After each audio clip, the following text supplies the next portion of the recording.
ನೀನಾದಿಗಾದೆಯೋ ಎಲೆ ಮಾನವ, ಹರಿಹರಿ ಗೋವು ನಾನು, ಹರಿಹರಿ ಗೋವು ನಾನು. ನೀನಾದಿಗಾದೆಯೋ ಎಲೆ ಮಾನವ, ಹರಿಹರಿ ಗೋವು ನಾನು. ನೀನಾರಿಗಾದೆಯೋ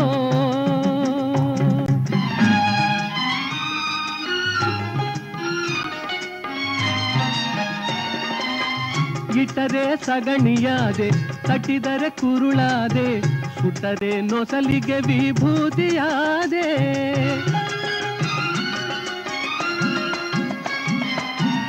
ಇಟ್ಟರೆ ಸಗಣಿಯಾದೆ, ತಟ್ಟಿದರೆ ಕುರುಳಾದೆ, ಸುಟ್ಟರೆ ನೊಸಲಿಗೆ ವಿಭೂತಿಯಾದೆ.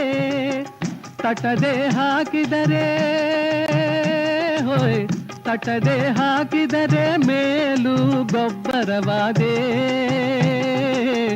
ಮೇಲು ಗೊಬ್ಬರವಾದೆ. ನೀನಾದಿಗಾದೆಯೋ ಎಲೆ ಮಾನವ, ಹರಿಹರಿ ಗೋವು ನಾನು, ಹರಿಹರಿ ಗೋವು ನಾನು. ನೀನಾರಿಗಾದೆಯೋ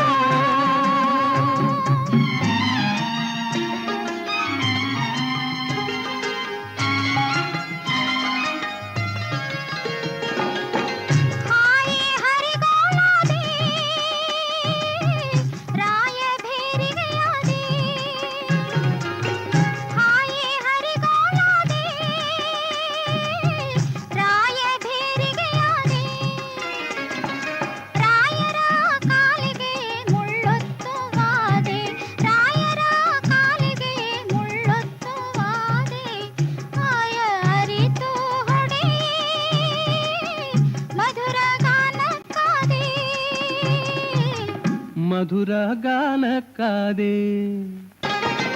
ನೀನಾರಿಗಾದೆಯೋ ಎಲೆ ಮಾನವ, ಹರಿಹರಿ ಗೋವು ನಾನು, ಹರಿಹರಿ ಗೋವು ನಾನು. ನೀನಾರಿಗಾದೆಯೋ ಸೇವೆಯೆಂಬ ಯಜ್ಞದಲ್ಲಿ ಸಮಿಧೆಯಂತೆ ಉರಿಯುವ, ಸಮಿಧೆಯಂತೆ ಉರಿಯುವ, ಧ್ಯೇಯ ಮಹಾಜಲಧಿಯೆಡೆಗೆ ಸಲಿಲವಾಗಿ ಹರಿಯುವ, ಸಲಿಲವಾಗಿ ಹರಿಯುವ. ಸೇವೆಯೆಂಬ ಯಜ್ಞದಲ್ಲಿ ಸಮಿಧೆಯಂತೆ ಉರಿಯುವ, ಸಮಿಧೆಯಂತೆ ಉರಿಯುವ, ಲೋಕಹಿತದ ಕಾಯಕ, ನಾಡಿಗ ಭಯದಾಯಕ, ವ್ಯಕ್ತಿ ವ್ಯಕ್ತಿಯಾಗಲಿಂದು ನೈಜ ರಾಷ್ಟ್ರ ಸೇವಕ. ಸೇವೆಯೆಂಬ ಯಜ್ಞದಲ್ಲಿ ಸಮಿಧೆಯಂತೆ ಉರಿಯುವ, ಸಮಿಧೆಯಂತೆ ಉರಿಯುವ.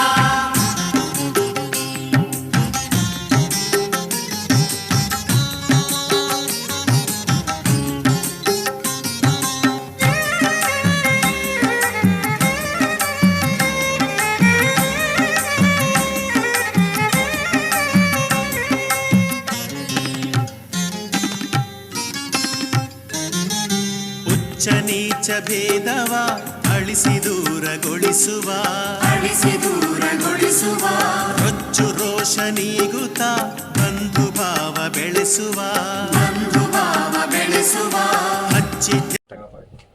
ಶ್ರೀ ಭುವನೇಶ್ವರಿ ಯೋಗ ಸಂಘ ಮತ್ತು ಗೋ ಸಂರಕ್ಷಣಾ ಸಮಿತಿ ಕರ್ನಾಟಕ ಇವರ ಸಂಯುಕ್ತಾಶ್ರಯದಲ್ಲಿ ಶ್ರೀ ಮೂಲೆ ಗಣಪತಿ ದೇವಸ್ಥಾನದ ಆವರಣದಲ್ಲಿ ನಂದಿ ಪೂಜಾ ಕಾರ್ಯಕ್ರಮವನ್ನು ಇಂದು ಏರ್ಪಡಿಸಿದ್ವಿ. ನಾಗರಿಕರು ಹೆಚ್ಚಿನ ಸಂಖ್ಯೆಯಲ್ಲಿ ಬಂದು ಈ ಕಾರ್ಯಕ್ರಮವನ್ನು ಯಶಸ್ವಿಗೊಳಿಸಿದ್ದಾರೆ. ಇದರ ಉದ್ದೇಶ ಏನು ಅಂತಂದರೆ, ಇತ್ತೀಚಿನ ದಿನದಲ್ಲಿ ಒಬ್ಬ ಮಾನವರಿಗೆ ಅನೇಕ ರೋಗ ರುಜಿನಗಳು ಬರ್ತಾ ಇದೆ. ಕರೋನಾ ಆಗ್ಬೋದು, ಈಗ BP, ಶುಗರು, ಥೈರಾಯ್ಡ್ ಇನ್ನಿತರ ಕಾಯಿಲೆಗಳಿಂದ ಮನುಷ್ಯ ಬಳಲ್ತಿದ್ದಾನೆ. ಇದಕ್ಕೆ ಕಾರಣ ಏನು ಅಂದರೆ, ನಮ್ಮ ದೇಶೀಯ ಹಸುವಿನ ಸಂಪರ್ಕ ಇಲ್ಲದೇ ಇರೋದೇ ಇದಕ್ಕೆ ಮೂಲ ಕಾರಣ. ಹಿಂದೆ ಎಲ್ಲರ ಮನಲ್ಲೂ ಕೂಡ ದೇಶೀಯ ಹಸುಗಳು ಇರ್ತಾ ಇತ್ತು. ಅದರ ಸಂಪರ್ಕ ಇರೋದ್ರಿಂದ ಅನೇಕ ಕಾಯಿಲೆಗಳಿಂದ ಅವರು ದೂರ ಆಗ್ತಾಯಿದ್ರು. ಹಿಂದೆ ಇದ್ದರೆ ಕಾಲರ ಮತ್ತು ಪ್ಲೇಗ್ ಎರಡೇ ಇರ್ತಿದ್ರು. ಇಂದು ಎಲ್ಲ ರೋಗಗಳಿಂದ ಬಳಲ್ತಾ ಇದ್ದಾನೆ ಮನುಷ್ಯ. ಯಾವುದ್ರಲ್ಲೂ ಕೂಡ ಅವ್ನಿಗೆ ಹಣ ಇದ್ದರೂ ಕೂಡ ಆರೋಗ್ಯ ಇಲ್ಲದಿರೋದ್ರಿಂದ ತುಂಬ ಒದ್ದಾಡ್ತಾ ಇದ್ದಾನೆ. ಅದನ್ನೆಲ್ಲ ಮನಗಂಡು ಇತ್ತೀಚೆಗೆ ನಾವು ದೇಶಿ ಗೋ ಸಂರಕ್ಷಣಾ ಸಮಿತಿಯವರು ರಾಜ್ಯಾದ್ಯಂತ ಎಲ್ಲ ಕಡೆಯೂ ಕೂಡ ನಮ್ಮ ದೇಶೀಯ ಹಸುಗಳು ಉಳಿಬೇಕು ಅನ್ನೋ ನಿಟ್ಟಿನಲ್ಲಿ ಆಯಾ ಪ್ರಾಂತ್ಯದ ಹಸುಗಳನ್ನು ತಂದು ಅಲ್ಲಿ ಇಟ್ಟು ಪೂಜಿಸ್ತಕ್ಕಂಥ ಕೆಲಸ ಮಾಡಿ ಅನೇಕ ಜನರಿಗೆ ಜವಾಬ್ದಾರಿಯನ್ನು ಕೊಟ್ಟು ಪೂಜಾ ಕಾರ್ಯದಲ್ಲಿ ಪಾಲ್ಗೊಂಡು ಅವರು ಸೇವಾ ಕಾರ್ಯವನ್ನು ಮಾಡೋದಕ್ಕೆ ಒಂದು ಅವಕಾಶವನ್ನು ಮಾಡಿಕೊಡ್ತಾ ಇದ್ದೀವಿ. ಇತ್ತೀಚೆಗೆ ರಾಜ್ಯಾದ್ಯಂತ ಅನೇಕ ಕಡೆ ಇಂಥ ಕಾರ್ಯಕ್ರಮಗಳು ನಡೀತಾ ಇದೆ.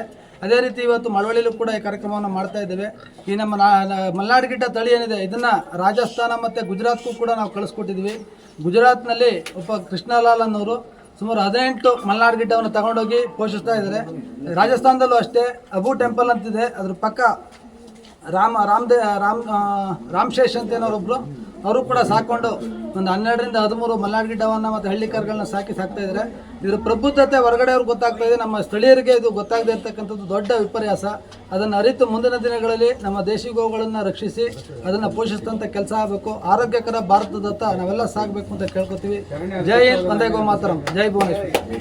ಸರ್, ಈಗ ಈ ಮಲ್ನಾಡ್ ಗಿಡ್ಡಗಳು ಮಳವಳ್ಳಿಗೆ ಬಂದು ಎಷ್ಟು ದಿನ ಆಯ್ತು ಸರ್? ಇದು ಮಳವಳ್ಳಿ ತಾಲೂಕಿಗೆ ಬಂದು 15 ದಿನ ಆಗಿತ್ತು. 15 ದಿವಸದ ಮುಂಚೆನೆ ಸುಳ್ಯ ಭಾಗದಿಂದ ನಾವು ತರಿಸ್ಕೊಂಡಿದ್ವಿ. ಇವತ್ತು ಪೂಜಾ ಕಾರ್ಯಕ್ರಮ ಇಟ್ಕೊಂಡಿದ್ರಿಂದ ಇವತ್ತು ಬೆಳಗ್ಗೆ ಇಲ್ಲಿಗೆ ನಮ್ಮ ದೇವಸ್ಥಾನದ ಹತ್ರ ಆವರಣಕ್ಕೆ ತರಿಸ್ಕೊಂಡಿದ್ವಿ. ಸರ್, ಈ 3 ಮಲ್ನಾಡ್ ಗಿಡ್ಡಗಳು ಅದು ಸಂಪೂರ್ಣ ಈ ಬೀದಿಯವರ ಒಂದು ಜವಾಬ್ದಾರಿ ಇರುತ್ತಾ? ಖಂಡಿತವಾಗ್ಲೂ ನಮ್ಮ 2 ಬೀದಿ ಶಾರಂಗಪಾಣಿ ಮತ್ತು ಗಂಗಾಧರೇಶ್ವರ ದೇವಸ್ಥಾನ ಬೀದಿಯ ಸಮಸ್ತ ನಾಗರಿಕರು ಹಾಗೂ ಇನ್ನಿತರ ಗೋಪ್ರೇಮಿಗಳ ಸಹಕಾರದೊಂದಿಗೆ ಎಲ್ಲರ ರಕ್ಷಣೆಯೊಂದಿಗೆ ಅದು ಗೋಮಾತೆ ಇರ್ತದೆ ಇಲ್ಲಿ. ಅಕಸ್ಮಾತ್ ಈಗ ಯಾರು ಅಕ್ಕಪಕ್ಕ ರೈತರು ಹಳ್ಳಿಯವರ ಬಂದು ಇದ್ರ ಸಂತತಿನ ನಾವು ಅದು ಅಭಿವೃದ್ಧಿ ಪಡಿಸ್ತೀವಿ, ನಮಗೂ ಕೊಡಿಸಿ ಅಂದರೆ ಕೊಡಿಸ್ತೀವಿ ಅವ್ರಿಗೆ? ಖಂಡಿತವಾಗ್ಲೂ ಅವ್ರಿಗೂ ಕೊಡ್ತೀವಿ. ತಂದು ಸಾಕ್ಬೋದು, ಅವರು ಕೂಡ ಸಾಕ್ಬೋದು, ಮುಕ್ತವಾದ ಅವಕಾಶ ಇದೆ.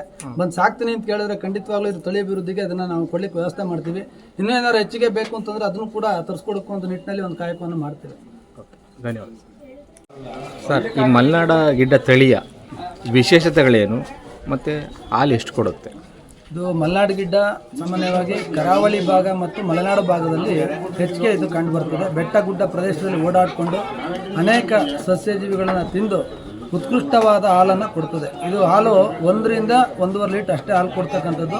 ಪ್ರತಿಯೊಂದು ಹಣ್ಣಿನೂ ಕೂಡ ಇದು ಅಮೃತದಂಥ ಹಾಲನ್ನು ಕೊಡುತ್ತೆ. ಇದ್ರದ್ದು ಸಣ್ಣ ವಯಸ್ಸಿನಿಂದ ಮಕ್ಕಳನ್ನ ತಗೊಂಡ್ರೆ ಅವ್ರ ಮುಂದೆ ಯಾವುದೇ ರೀತಿ ಕಾಯಿಲೆ ಬರಲ್ಲ.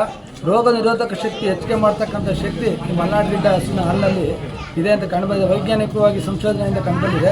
1.5 ಲೀಟರ್ ಹಾಲು ಕೊಟ್ಟರು ಕೂಡ ಇದನ್ನು ಸೇವಿಸಿದ್ದೇ ಆದಲ್ಲಿ ಅವ್ರ ಕ್ಯಾನ್ಸರ್ ಕೂಡ ಬರಲ್ಲ ಅಂತ ಇದು ಸಂಶೋಧನೆಯಿಂದ ತಿಳಿದು ಬಂದಿದೆ. ಸರಿ ಸರ್, ಇವಾಗ ಆಲ್ಮೋಸ್ಟ್ ಇವತ್ತಿನ ಜನಗಳು ಎಲ್ಲ ಕಮರ್ಷಿಯಲ್ ಥಿಂಕಿಂಗ್ ಇದೆ. ನಾವು ಹೆಚ್ಚು ಹಾಲು ಕರಿಬೇಕು ಅಂದ್ಬಿಟ್ಟು ಜರ್ಸಿ ಹಸುಗಳು ತಗೋತಾರೆ. ಈ ಹಾಲುಗಳು ತುಂಬ ಕಡಿಮೆ ಹಾಲು ಕೊಡೋ ಕಾರಣದಿಂದ ಇದನ್ನು ಜನಗಳು ಅಷ್ಟಾಗಿ ಇದನ್ನು ಬೆಂಬಲಿಸಲ್ವಲ್ಲ ಸರ್? ಇದನ್ನು ಸಾಕಲಿಕ್ಕೆ ಇದೇ ಒಂದು ಮನೆಗೆ ಅಂತಂದರೆ ಕಡೆ ಪಕ್ಷ ಇವತ್ತು ದಿವಸ 1.5 ರಿಂದ 2 ಲೀಟರ್ ಹಾಲು ಬೇಕು. ಒಂದು ಮಲ್ನಾಡ್ ಗಿಡ್ಡ ಕಟ್ಕೊಂಡ್ರು ಕೂಡ ಒಂದು ಮನೆಗೆ ಹಾಲಿಗೆ ಸಾಕಾಗ್ತದೆ. ಇದೇನೋ ಒಂದು 12 ರಿಂದ 15 ಸಾವಿರ ರೂಪಾಯಿ ಬೆಲೆಗೆ ಒಂದು ಮಲ್ನಾಡ್ ಗಿಡ್ಡ ಸಿಗುತ್ತೆ. ತುಂಬ ಉತ್ಕೃಷ್ಟ ದರ್ಜೆಯ ಹಸುಗಳು ಬೇಕಾದ್ರೆ ಸಿಗ್ತದೆ. ಬೇಕಾದ್ರೆ ಕೊಡಿಸುವಂಥ ವ್ಯವಸ್ಥೆಯನ್ನು ಅನೇಕ ಸ್ನೇಹಿತರುಗಳು ಇತ್ತೀಚೆಗೆ ಮಾಡ್ತಾ ಇದ್ದಾರೆ, ಮಾಡ್ಬೋದು. HF ಜರ್ಸಿದು ಅದು ಹಾಲೇ ಅಲ್ಲ, ಅದು ಕೂಡ ತಗೊಂಡು ಅನೇಕ ರೋಗ ರುಜಿನಗಳಿಗೆ ಒಳಗಾಗ್ತಿರೋದೇ HF ಜರ್ಸಿ ಹಾಲಿಂದ. ವಿಧಿ ಇಲ್ಲದೆ ಅದನ್ನೆಲ್ಲ ಕುಡಿತಿದ್ದಾರೆ. ಇದಕ್ಕೆ ಹಾಲಿನ ಅವಶ್ಯಕತೆ ತುಂಬ ಇದೆ ಜನಕ್ಕೆ. ಇದೇನಾದ್ರು ಹಾಲು ಲಭ್ಯ ಇದ್ದರೆ ಖಂಡಿತ ಅದು ತಗೋತಾರೆ. ಹಸುಗಳನ್ನ ಸಾಕ್ತಕ್ಕಂಥವ್ರು ಯಾರು ಇದ್ದರೆ ಖಂಡಿತ ಅದಕ್ಕೆಲ್ಲ ವ್ಯವಸ್ಥೆ ಕೂಡ ಮಾಡ್ಕೊಳ್ಳೋಣ.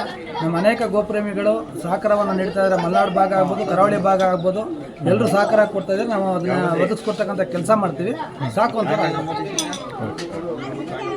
ಸರ್, ಈಗ ಮಲೆನಾಡು ಪ್ರದೇಶದಲ್ಲಿ ಬೆಳೆಯುವಂಥ ಈ ಒಂದು ತಳಿ ಮಂಡ್ಯ ಬಯಲುಸೀಮೆಗೆ ಒಂದು ಈ ವಾತಾವರಣಕ್ಕೆ ಹೊಂದ್ಕೊಳ್ಳುತ್ತಾ ಸರ್?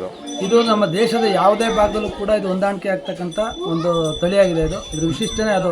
ಹೋದಂಥ 15 ದಿವಸದಲ್ಲಿ ಇದು ಆ ಭಾಗಕ್ಕೆ ಹೊಂದಾಣಿಕೆ ಆಗುತ್ತೆ. ಈಗ ನಮ್ಮ ಬಯಲುಸೀಮೆಯಲ್ಲಿ ನೋಡಿರ್ಬೋದು, ಅನೇಕ ಮಲ್ನಾಡ್ ಗಿಡ್ಡ ತಳಿಗಳು ಇಲ್ಲಿ ವಾಸ ಮಾಡ್ತಾ ಇದೆ.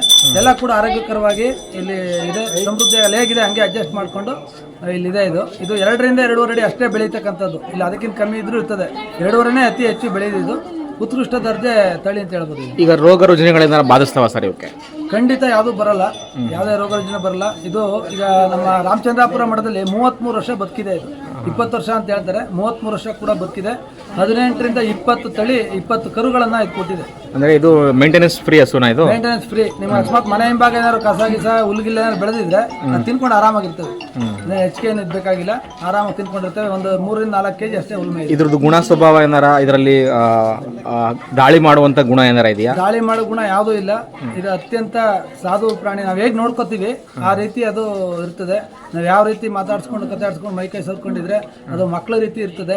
ಇವ್ರೇನಾದ್ರು ಹೊಡೆಯೋದು ಬಡಿಯೋದು ಮಾಡಿದ್ರೆ ಅದು ರಫ್ ಆಗುತ್ತೆ ಅಷ್ಟೇ ಹೊರತು ಸಾಧಾರಣ ಸಾಧಾರಣವಾಗಿ ಇರ್ತದೆ. ಮನೇಲಿ ಒಂದು ಮಕ್ಕಳು ಕೂಡ ಇದನ್ನ ಸಾಕ್ಬೋದು, ಆ ಮಟ್ಟದಲ್ಲಿದೆ. ಅಂದರೆ ಒಂದು ಮನೆಯವ್ರು ಸಾಕೊಂಡ್ರೆ ಹೊರಗಡೆಯಿಂದ ಹಾಲು ಕೊಂಡ್ಕೊಳ್ಳೋದು ತಪ್ಪುತ್ತೆ, ಮತ್ತು ರೋಗ ರುಜಿನಗಳು ದೂರ ಇರ್ಬೋದು. ಖಂಡಿತ ಬರಲ್ಲ, ಯಾವುದೇ ರೋಗ ರುಜಿನ ಬರಲ್ಲ. ಇತ್ತೀಚೆಗೆ ಮಲೆನಾಡಿನವರು ಅಷ್ಟು ಚುರುಕಾಗಿದ್ದಾರೆ, ಬುದ್ಧಿವಂತ ಜಿಲ್ಲೆ ಅಂತಾರೆ. ನೀವು SLC ಮತ್ತು PUC ಪಾಸ್ ಆದ್ರೆ ಮೊದಲನೇ ಸ್ಥಾನ ಮಲೆನಾಡಿನವ್ರಿಗೆ ಸಿರುತ್ತೆ.